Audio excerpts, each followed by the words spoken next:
YS Sharmila YS Jaganmohan Reddy మీద తొలి పంజా విసరబోతుందా? YS Sharmila విసరబోతున్నటువంటి తొలి పంజా దెబ్బకి జగన్మోహన్ రెడ్డికి ఆ జిల్లాలో ఆ 7 నియోజకవర్గాల పరిస్థితి అవుటా అంటే అవునని సమాధానం ఇస్తున్నారు కొంతమంది రాజకీయ విశ్లేషకులు. ఇక ఇదే అంశానికి సంబంధించి మనతో మాట్లాడేందుకు ప్రముఖ రాజకీయ విశ్లేషకులు కృష్ణకుమారి గారు మనతో ఉన్నారు. మేడంతో మాట్లాడదాం.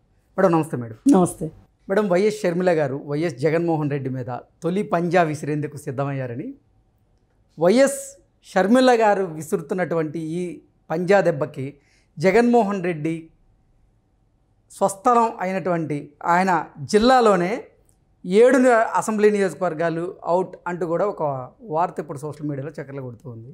ఏంటి మేడం, నిజంగా ఒకవేళ గనక రానున్నటువంటి ఎన్నికల్లో ఎంపీ అభ్యర్థిగా షర్మిల గారు కడప నుంచి పోటీ చేస్తే కడప జిల్లాలో ఉన్న 7 అసెంబ్లీ నియోజకవర్గాల పరిస్థితి గోవిందానా అంటే ఏం చెప్తారు? మామూలుగా కడప జిల్లా వాళ్ళకి మొదటి నుంచి కూడా కడప జిల్లా వాళ్ళకి ఆయుపట్టు. రాయలసీమ మొత్తంలో కూడా కడప జిల్లా వాళ్ళకి ఆయుపట్టు. అంటే వాళ్ళు వేసుకున్న పునాదులు అలాంటివి. అక్కడ అంటే శత్రు దుర్భేద్యం అంటారు కదా, ఆ పరిస్థితిలో ఉంటుంది కడప జిల్లా. మరి ఇప్పుడు అదే ఇంట్లో నుంచి అదే ఇంటి పేరుతోటి ఒక రాజకీయ వారసురాలు బయటకు వచ్చింది.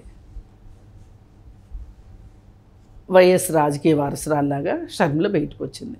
పైగా రావటమే ఆమె మామూలుగా జగనన్న వదిలిన బాణంలాగా కాకుండా దెబ్బతిన్న బెబ్బుల్లాగా వచ్చింది. అప్పుడేమో జగనన్న వదిలిన బాణం, ఇప్పుడు దెబ్బతిన్న బెబ్బులి. మరి దెబ్బ మామూలుగా ఉండదుగా, అలానే చూడాలి. ఆ మాత్రం కరెంట్ షాక్ కొట్టాల్సిందే ఎవరికి? జగన్మోహన్ రెడ్డికి.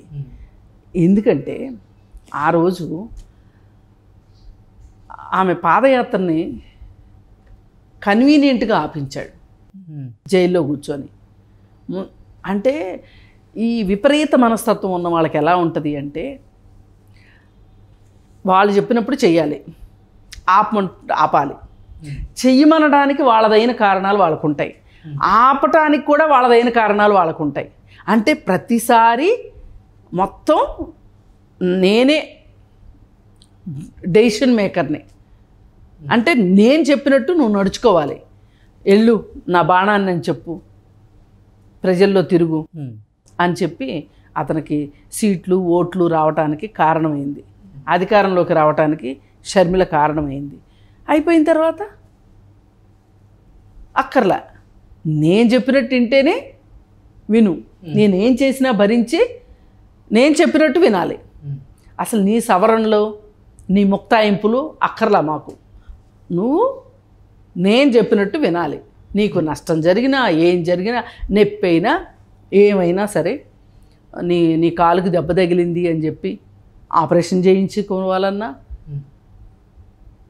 పాదయాత్ర ఆపేయాలన్నా, పాదయాత్ర ఒకసారి కాలుకు దెబ్బ తగిలిందని ఆపారు. ఇంత చేసి ఇంకా ఇప్పుడు ఆవిడ బయట పెడితే చాలా రహస్యాలు ఉన్నాయి వాళ్ళిద్దరి మధ్యలో. అవి బయట పెడితే బాగోదని పెట్టట్లేదేమో నన్ను అడిగితే. ఏంటంటే, ఏ కాలుకైతే దెబ్బ తగిలింది అని చెప్పి ఆవిడ మొదట్లో చెప్పిందో, కట్టు 2వ కాలుకుంది. హాస్పిటల్లోకి వెళ్ళేటప్పుడు ఒక కాలుకి నొప్పి అని చెప్పారు. సర్జరీ తర్వాత ఇంకో అయిందన్న తర్వాత 2వ కాలుకి కట్టు. అంటే అప్పుడప్పుడు పెద్ద పెద్ద సినిమాల్లో, హై బడ్జెట్ సినిమాల్లో కూడా ఒక్కొక్కసారి తప్పులు దొరుకుతూ ఉంటాయి సినిమాల్లో. ఆ సినిమా వాళ్ళకి తెలుసు తప్పు జరిగింది అని, కానీ దాన్ని సరిదిద్దుకోలేరు.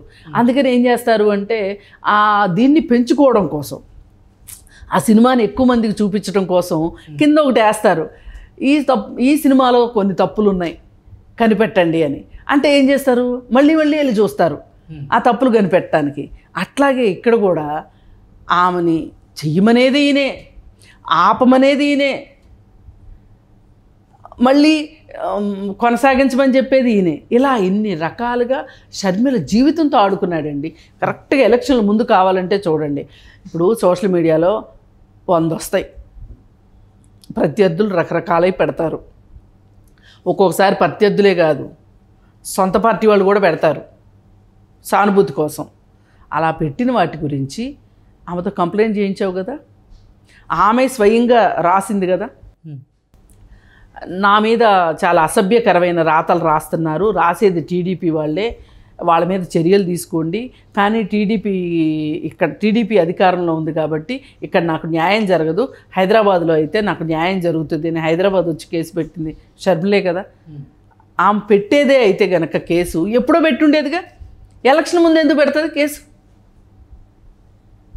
అంటే తెలుగుదేశం పార్టీని నష్టపరచాలని ఆమెను కీలు బొమ్మని చేసి ఆడిచ్చావు. చివరికి ఆ అమ్మాయి జీవితంతో ఆడుకున్నావు నువ్వు. ఇప్పుడు తర్వాత రాజకీయాల్లోకి రాదలుచుకుంటే నువ్వు వచ్చినట్టు ఆమెకు వచ్చే హక్కు లేదా? నీలాంటి మనిషి కాదా, లేకపోతే నీలాంటి బిడ్డ కాదా వైఎస్ రాజశేఖర రెడ్డికి? ఆమె రాజకీయాల్లోకి వచ్చినప్పుడు ఏం మాట్లాడావు? ఎంత దారుణంగా శ్రీరెడ్డితోటి నిన్ను అమెరికాలో ఎద ఉంటాడు కదా పశువుల డాక్టరు, పంచి ప్రభాకర్ ఆయన పేరు ఇక నుంచి, లేదంటే పంచి ప్రభాకర్ పశువు అనైనా రాయాలి. కానీ పాప నాకు పశువులను తిట్టడం కూడా ఇష్టం లేదు, కానీ తప్పట్లేదు. అతనితో ఎన్ని మాటలు మాట్లాడిచ్చారండి? అసలు ఆయన షర్మిల వైఎస్ రాజశేఖర రెడ్డికి పుట్టలేదన్నాడు ఆయన,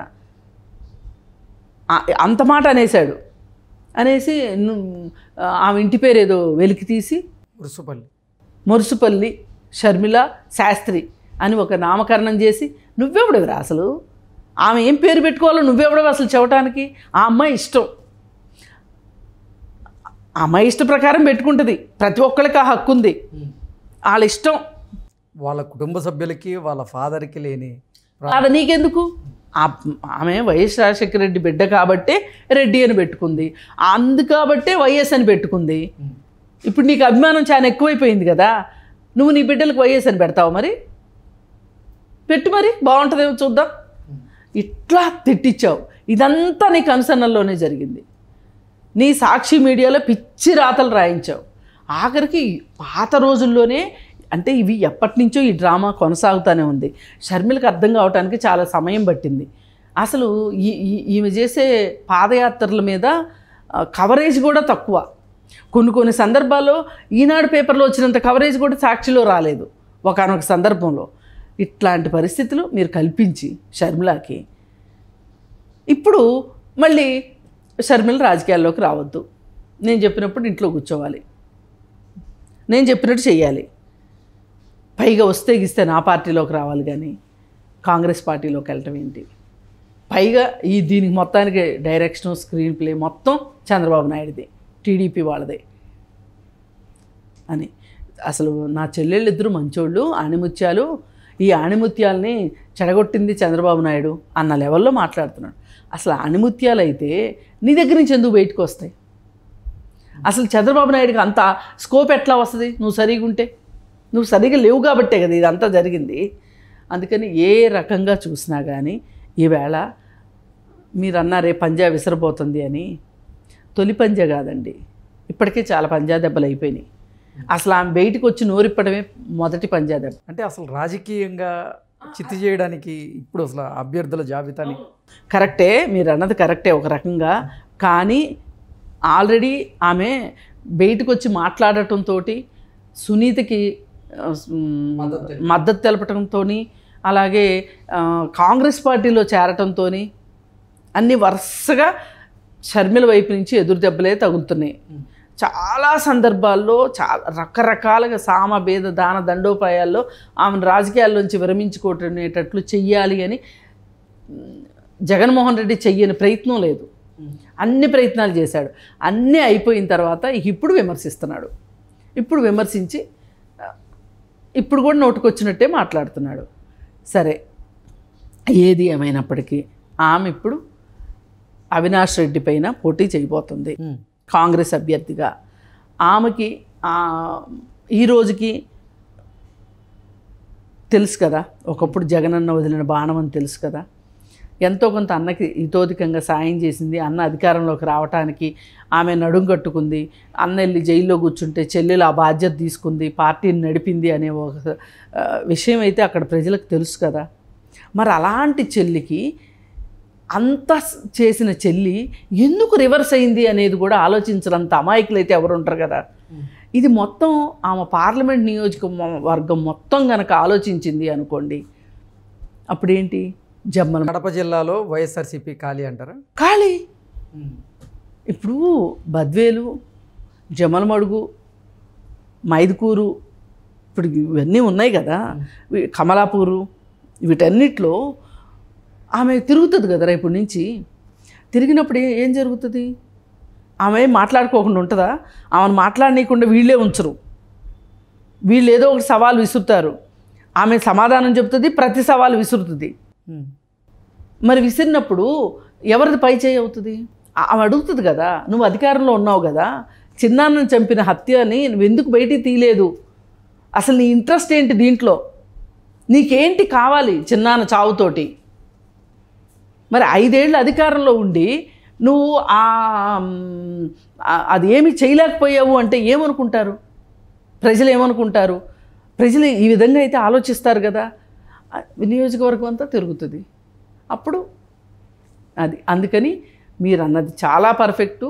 పంజా దెబ్బలు పడుతూనే ఉంటాయి, ఆమె దెబ్బతిన్న బెబ్బులి అంతే. Okay okay madam, thank you so much. Thank you.